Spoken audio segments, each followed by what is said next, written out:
Hi, this is Angela with Angela's Student Nurse Toolbox. We're going to do another critical thinking activity and also learning to prioritize. So first we're going to look at this picture, and I want you to identify all the safety hazards and errors in this scenario. And you're going to prioritize what you would address first and why. So what you're going to want to do is pause this video while you look for all the errors and write those down.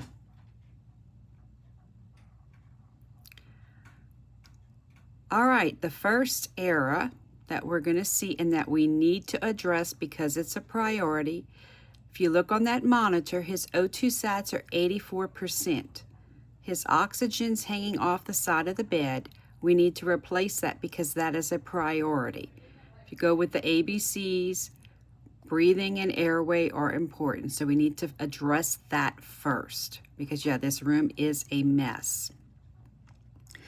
Then you see that the Foley catheter the bag is laying on the floor. That is supposed to be attached to the non-movable part of the bed, but hanging up because that can cause contamination.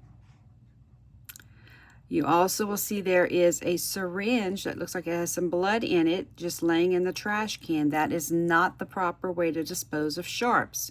That can cause injury. So we definitely need to remove that.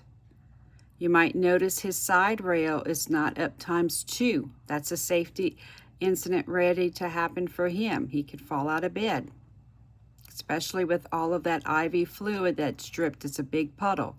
We need to tend to that and clean that up.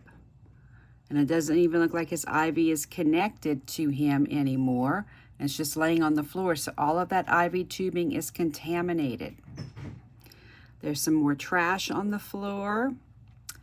If you look at that bedside table, it looks like they have a little sterile tray right there by the food. We don't keep our sterile supplies near food. We would have cleared that off. We don't just leave it right there because now that is also contaminated.